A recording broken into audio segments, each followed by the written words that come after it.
right, guys. So today we're going to be talking about breaking the Cold War code. So we're going to be doing a vocabulary lesson where we combine content and phonics. Now, in the sake of creating a balanced lesson between phonics and content, and also creating an ideologically balanced perspective, I've gone ahead and made sure that I'm representing both the cold hearted capitalists of America and the workers of the world under the Soviet Union, as these are the two ideological powers that we deal with when we talk about the Cold War. So, whether you are a fan of the power of capitalism or want to spread the Marxist Leninist way of life, we've got you covered in this lesson. And whether you are a phonics beginner, intermediate, or advanced student, we've got you covered there too. So, let's take a look at what we're going to be doing today. So, first, this is going to be a content and phonics lesson based for a grade level 9 through 10 classroom. This is designed for a resource room of students who might be English language learners, might need phonics support due to various special education issues, and that comorbidity of those two factors, which does come up a lot. The lesson is going to be about 45 to 50 minutes. We're going to be doing multiple different activities within the lesson because I've found that, especially for my students with ADHD, having multiple timed lessons within lessons is super helpful. We're going to be using some technology integration. We're going to be doing some flashcards. So we're going to have some tactile, hands-on learning with that. We're going to be using Blookit to bring a little bit gamification and make things a little fun and level that playing field. And we can use Google Slides. I'm going to kind of talk about why I recommend against it for this lesson, but it's really up to you. So, for our lesson objectives here, we're going to be talking about decoding and pronouncing Cold War vocab. We're going to be talking about identifying and defining those Cold War terms because at the high school level, we want to be balancing content with skills. And we're going to be using phonics based strategies to read and write simple Cold War sentences. And that's what we're going to be doing throughout this lesson. The materials you're going to need are going to be some printed word wall flashcards with phonetic breakdowns. These are actually going to be used at the desks with our students, but you can also use them at the walls if you want to have them standing up, which is a great idea too. You are going to have access to Google Slide presentations with pronunciation guides, but I like to do this really with the kids one-on-one, really student to teacher. We're going to be doing some Blookit to have a little bit of fun, and we're going to be doing a little bit of phonics-friendly Cold War reading passages. In this instance, I'm actually going to be doing a Cold War writing passage because I think that that's going to be a bit more fun. I usually do these kinds of vocabulary lessons at the beginning of a unit to kind of prep a unit to see where students are with the vocabulary words from a content perspective. So we're going to be introducing phonics with that. So step one of this is going to be a little bit of a phonics warm up. And what we're going to be doing is we're going to be using a little bit of a choral reading with clapping for our syllables. And just to show you, this is going to be the worksheet that we're going to be using for this lesson. So you're going to see these words that are vocabulary words, like for instance, communism, democracy, military, espionage. And we're going to be starting off by clapping some of these out. So something as simple as getting the whole class, to go communism, democracy. And we're going to see if students can write out some of these syllables as they're clapping them out. And we're going to ask them what parts are a little bit tricky for them. Some words, like for instance, totalitarian, are going to be tricky because you're going to get that t sound very rapidly. And also some loan words from the French, like espionage, are going to also trip up some of our students. A great way to get kids on board with writing down the tricky parts is maybe to give them a little bit of extra credit for writing down what trips them up. Then we're going to have a little bit of partnered reading and writing with this and speaking. And we're going to ask the kids with the partners to take turns saying each word in a sentence and seeing if they understand the content aspect of what the word does, but also how to pronounce the word. So this is how we're getting that phonics and content balance right there in the lesson, which is super important to us at the high school level. What we're going to do next is we're going to do a little bit of vocab matching. And the way we can do this is through really any kind of flashcards that you want. So, two sets of flashcards that I have created for this as we pull them up. The first set of flashcards that we have here would be front to back flashcards that kids would work on together. And I'd like to spread the kids around the room in pairs so that they don't really hear each other, because sometimes kids can get a little bit nervous trying to pronounce things and say things when they think other people are listening. So the first set of flashcards has the name, the actual vocab word on the front with a picture. And then on the back of it, we're going to have pronunciation guides and definitions. So we can start off by having the kids read the word Berlin.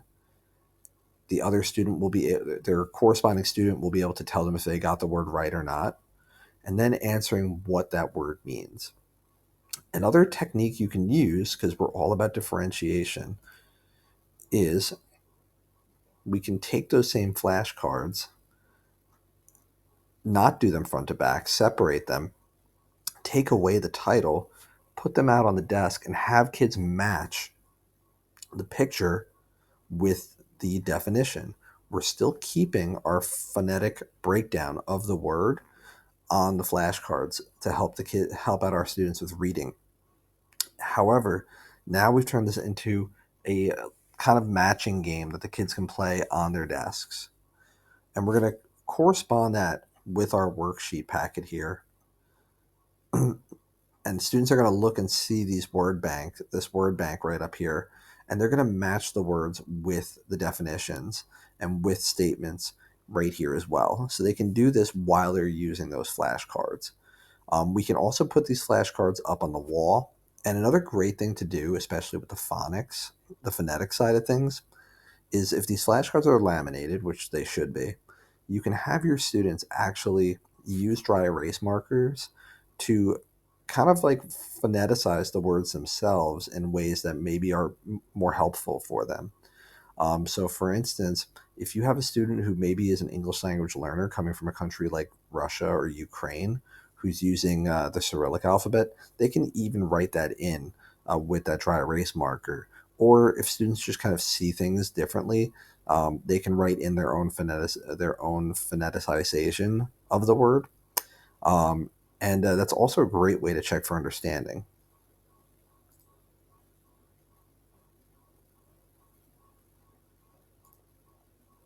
Step three is where we're going to really get things fun, and we're going to ramp up the equality of the playing field through a game of Blook It. Blook It is super fun and it's super engaging. I love using Blook It just for vocabulary checks in general. What we're going to be doing, though, at this time around with Blook It is we're going to be throwing in phonetic questions with our content questions. So, for instance, questions like how many syllables are in the word containment.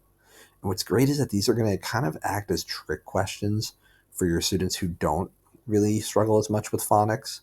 And it's also going to be a good check for understanding for the students who do struggle more with your phonics. What is also great about Blook It is it's going to be giving us a lot of information. Blook It will tell us what questions and answers students struggled the most with. So we can look at each student individually or the class, and we can then shape the rest of our unit around where they're struggling. And that's why I love doing this at the beginning of a unit. So at this point, it's a fun, competitive game. You can pick whatever format you want. They're super easy to make. Look at questions and answers through their template. And you can also do this with the help of AI if you want to as well. So I've gone ahead and designed my Blookit here. And once a group of students were to participate in this Blookit, I could then go in and check what answers they got right and wrong, and then tailor their lesson either as a class or from a differentiation perspective for each student. The last thing we want to do, we've gotten them speaking, we've gotten them playing, we've gotten them reading a bit. Now we want to kind of do a little bit of writing. And what we're going to do for our writing and speaking wrap up is we're going to have students working to write 3 phonics-based Cold War sentences using learned words.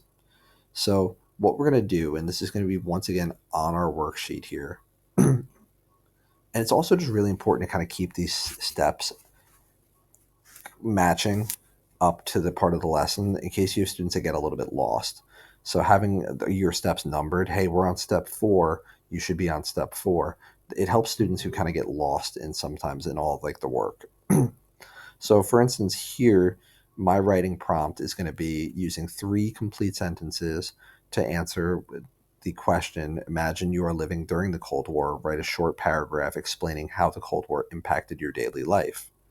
We're asking our students to write at least 3 vocab words from this lesson. Now, if your students are struggling a little bit, you may decide that you want to have them do 2 vocabulary words. If your students are performing much higher, you might want to do a 5 sentence exit ticket here. But I think 3 sentences for the start of a unit is plenty, and it will give you an idea not only phonetically if they understand the word and how the word is used grammatically. It's also going to give you an idea of what their content level is. And it also asks our students to do a little prediction, which I think is great. At this point, you probably would not want to grade this based on content knowledge because you haven't really gotten into the Cold War yet with them. But it is going to allow you to take a look at their grammar skills as well as their ability to use words properly. And then we come back here. So when we just to wrap this up here, we have multiple formative assessments going on. So first of all, in the beginning, we're going to be listening for correct phonics application as we're doing our opener and doing a little bit of clap work, if you will. So we're going to be listening to students clapping. We're going to be making sure that they are catching the syllables and also the pronunciation of the syllables. And we want to always tell our kids that these are difficult words to use. Especially a lot of the loan words that are going to be in this specific unit. Then we're able to also assess our students through Blookit. And Blookit, like I said, is going to give us so much data. So the more you want to like dial in on the phonics, just add more and more phonics questions. The more you want to get content knowledge, you can just keep adding those. If you see that your students are doing better and better with phonics, you can dial back those phonics questions. But it's also going to let you know what words they're struggling with, and then you can get an idea of what kind of sounds and letter combinations they might struggle with. Our exit ticket is also going to assess our pronunciation and comprehension skills. And that's really where we want to get to. We want to get to a point where the kids feel a little comfortable feeling uncomfortable writing some of these words. And you want to keep your students at a point where they're just getting comfortable. So, for instance, for your advanced students, tell them to write a paragraph. For your intermediate students, we can look at using extended sentences, telling them we want sentences that have long word chains. We can ask our students to read out the words if we want to. For our beginner students, we're going to probably want to rely on things like sentence stems and some of those simplified word definitions. So all these things that we can use to differentiate, and we have a lot of different places where we can take our formative assessments. So definitely something to try out. I think like you guys could have a lot of fun even at the high school level bringing phonics into a class like this, and I think all of your students would benefit from it.